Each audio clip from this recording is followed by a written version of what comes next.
Hello, friends. A very good evening. First of all, I thank you all for the encouragement which I got for the previous video, in which we discussed the first paper, the Basic Sciences of May 2024 NBE pattern.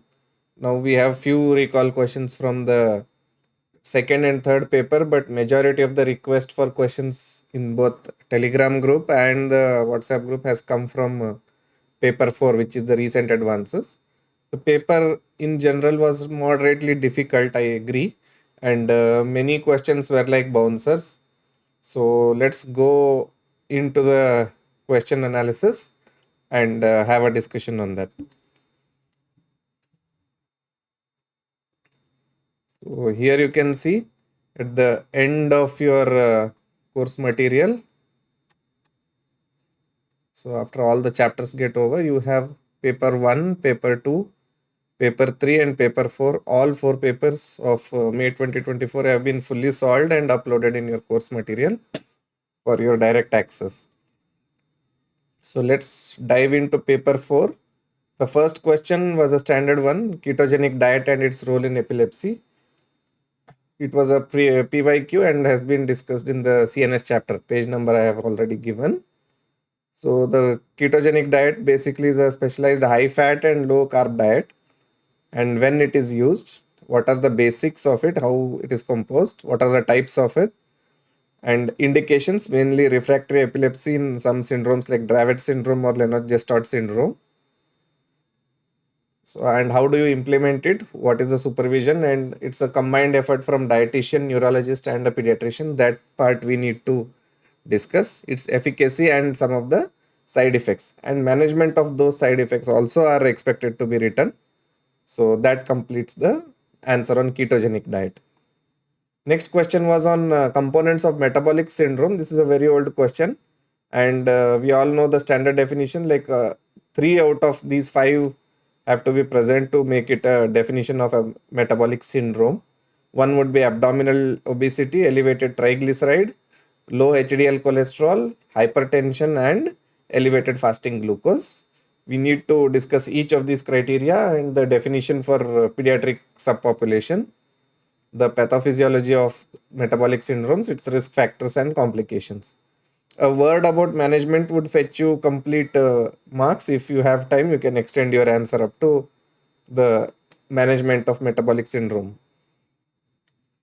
Coming to the next question, the recent advances in National Tuberculosis Elimination Program. This was a difficult question, I agree, because majority of them were not prepared, but this question was also asked in a different way in the first paper of the same May 2024, in which they asked about the Montu test, wherein we are going away from the traditional Montu test and IGRA.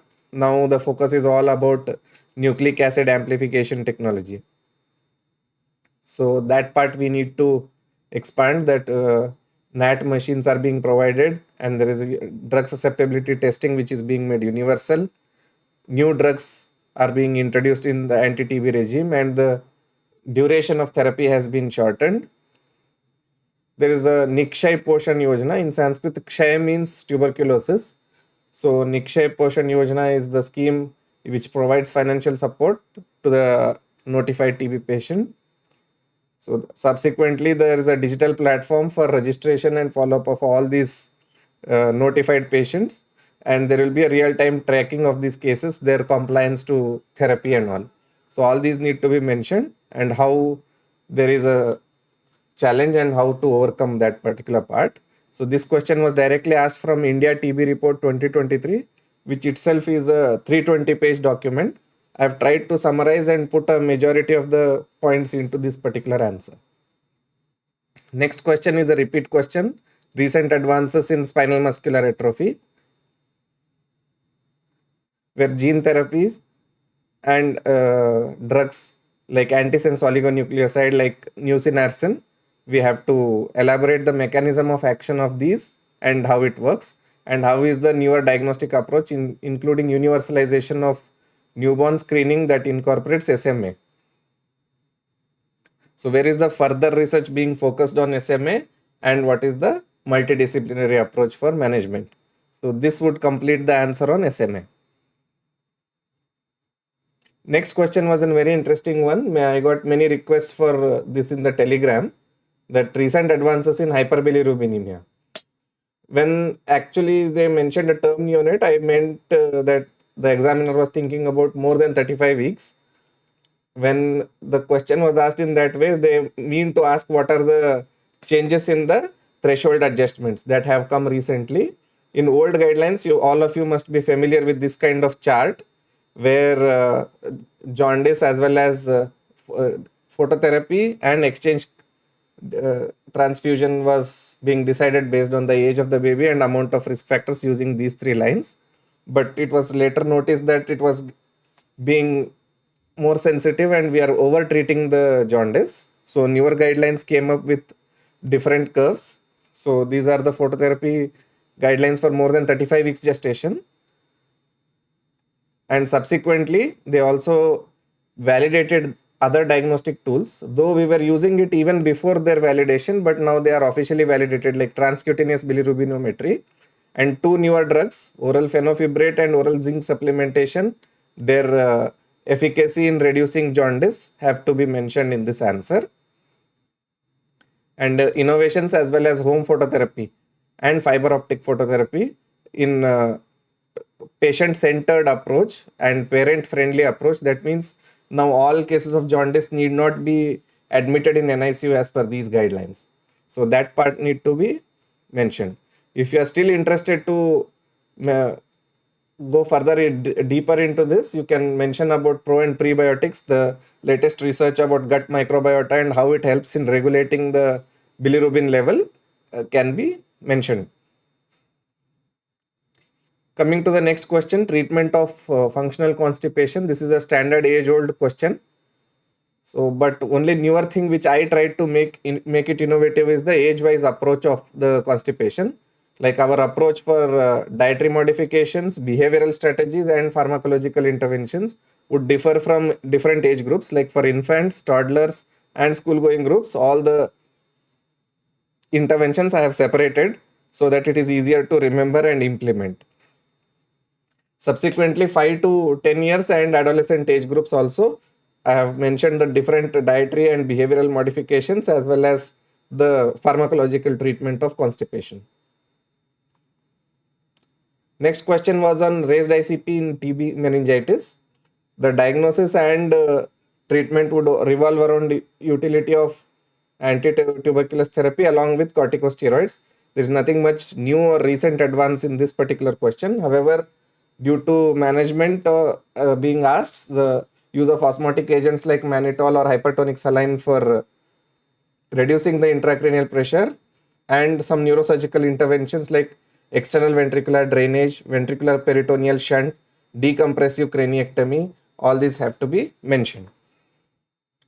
Coming to the next question, one student from Telegram asked me, is Rifamycin a new drug or is it a single drug?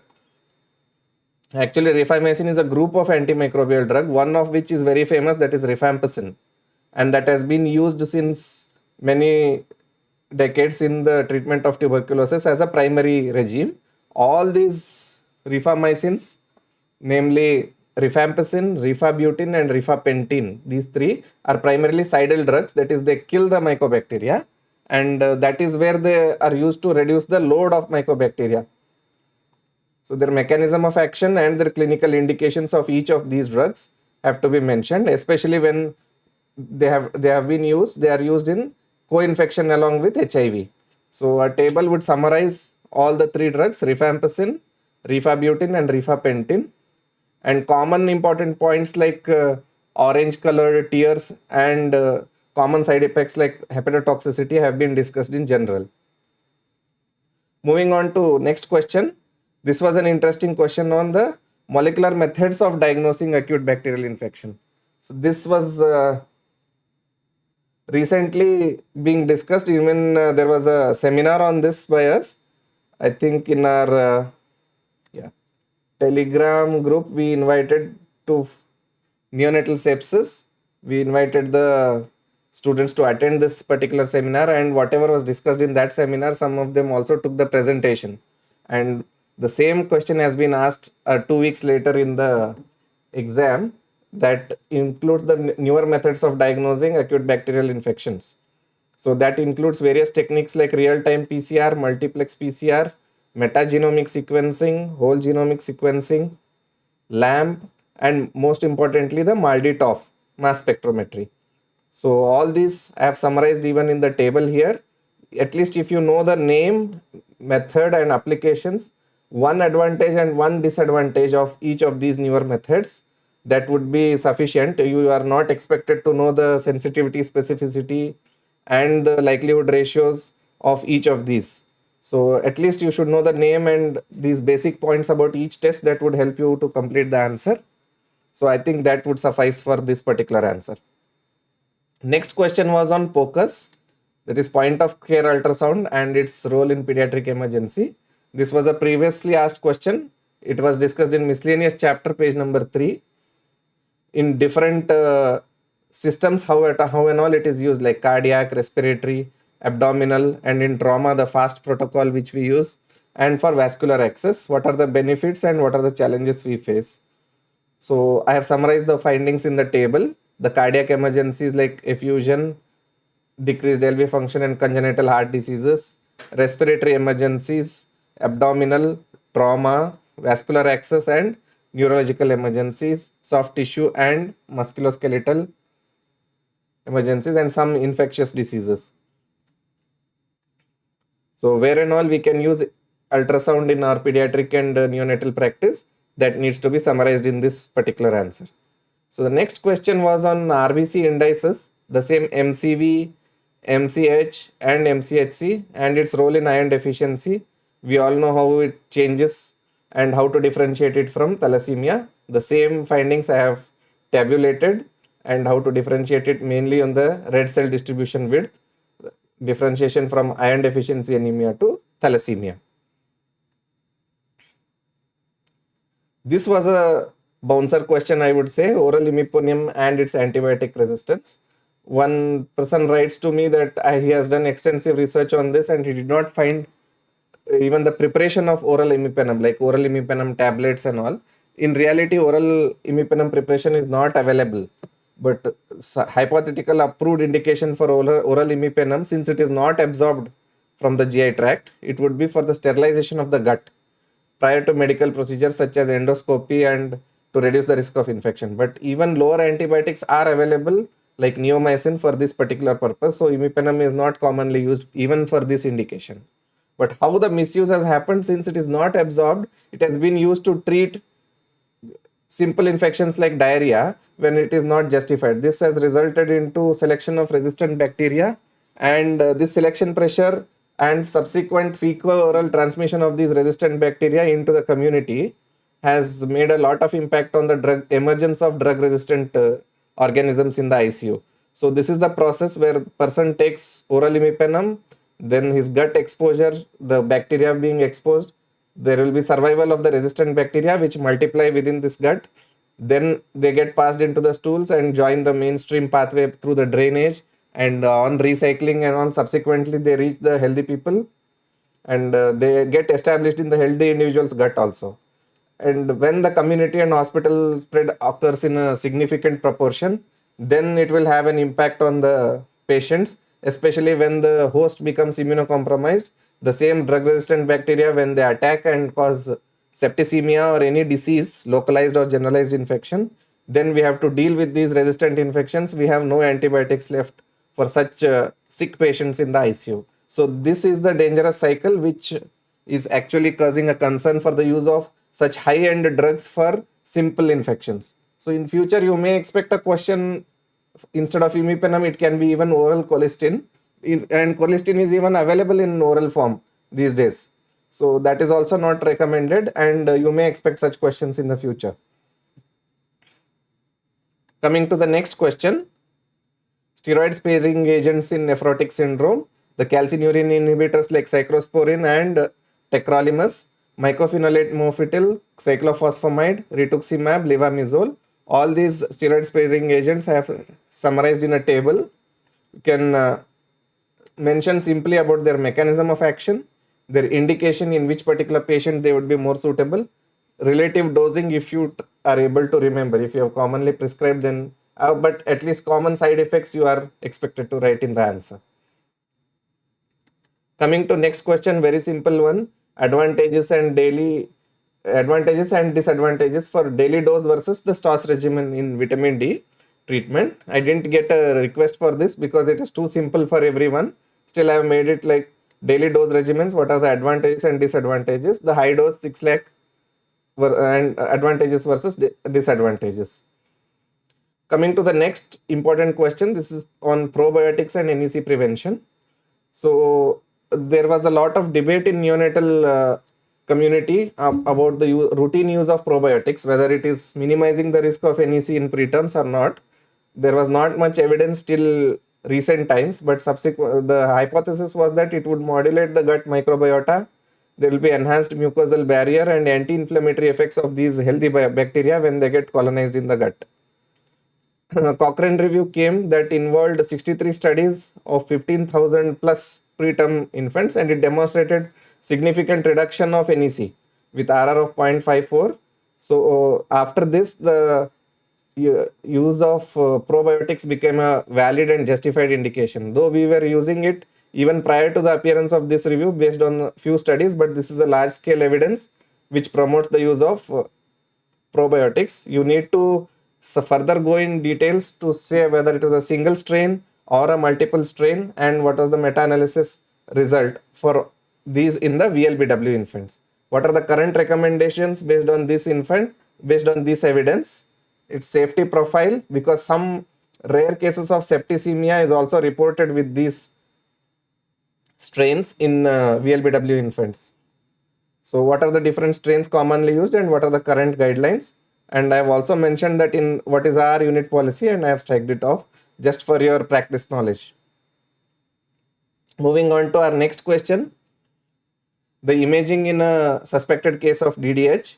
What you need to highlight in this particular question is that first 6 months there is non-ossified state of the femoral head. So ultrasonography would be the modality of choice. What would be the findings and technique in the ultrasonography to find out at what age you would generally advise, that is around 4 to 6 weeks. Subsequently, you can use the X-ray, and these are the findings that like sentence line, acetabular index when you do X-ray. But if you want a 3D reconstruction, then you have to go for a MRI or CT, which will give you finer details prior to surgical therapy.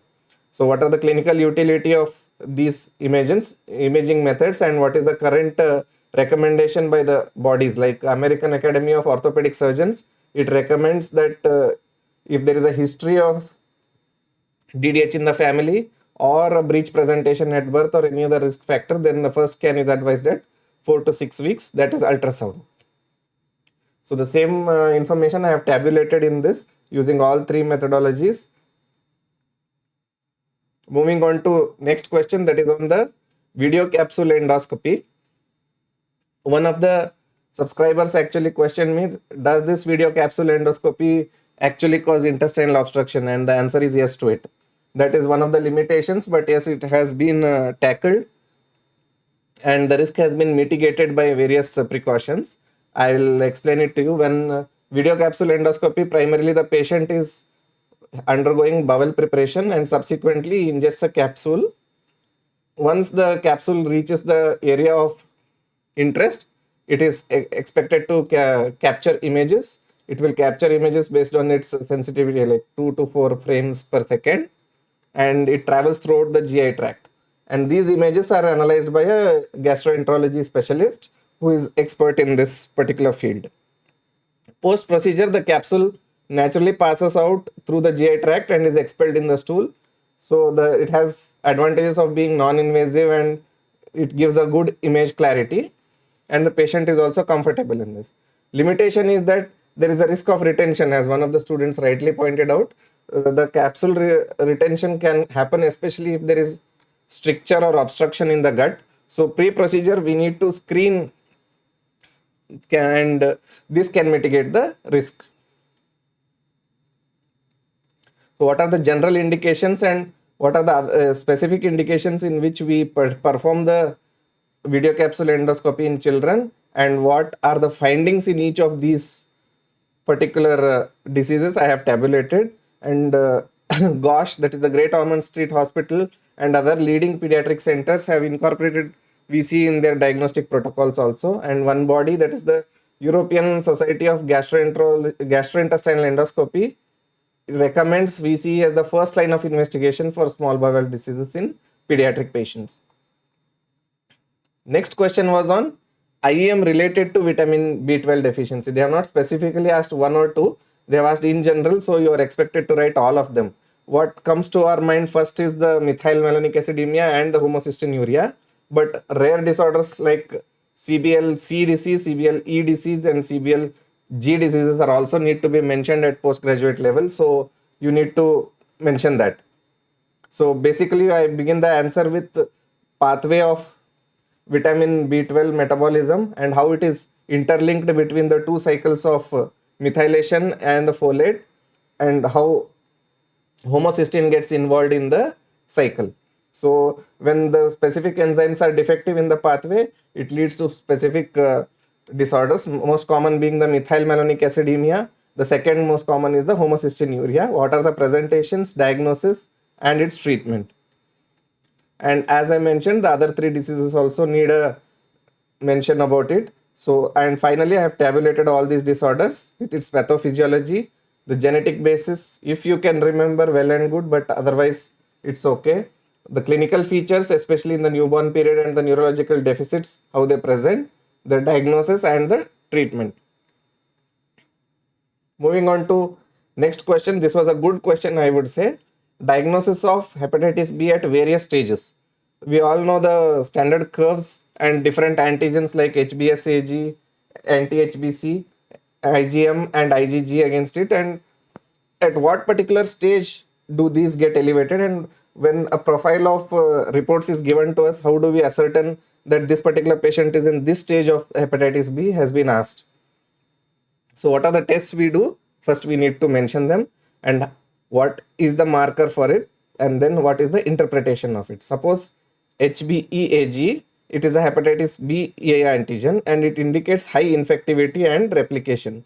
So if a patient is positive for HBeAg, there is a high propensity that the disease will spread to the contacts. So that's how we need to interpret each of these particular list of tests. And this is a diagram that shows what are the different phases of the hepatitis B disease and at what stage, what is the investigation of choice to decide the disease. The same information has been tabulated here, and in acute stage, what would be the profile of these investigations, in chronic stage, and in resolved stage, and in vaccinated individuals, what would be the profile of these particular investigations. Coming to the last question, the evaluation of first episode of UTI. This was again discussed in the WhatsApp group. I did send a compilation of VUR and renal angina index and first episode of UTI on 10th of May, that is 5 days prior to exam. And I hope if any of our students had read it, they would actually be finding very lucky for themselves, because this particular guidelines was revised in 2023 and has been published in Indian Pediatrics in February 2024. So that becomes all the more very latest, and those of you who are yet to give their exams in this year 2024, you can expect questions from this paper again. Either they can repeat the UTI or they can even ask the VUR guidelines. So be thorough with this particular article, in which they describe the initial steps and management, when to start antibiotics, how to confirm. They have revised the colony forming unit count also, and what are the set of other investigations in the second line. So this is the algorithm which is being given in Indian Pediatrics, and the same has been explained here. It is given as UTI and VUR guidelines 2023. So this is the recent updates that tells about the colony forming unit count that has been changed in the recent times. So with this, I complete the discussion on paper 4. Do write in your comment sections if you have any particular question from paper 2 and paper 3, and we can have a discussion on that. Thank you. For those of you who are newly watching this video, you can even Subscribe to our channel for our latest updates and join our Telegram channel, My Dr. Guru Peds. The link would be in the description. Thank you very much.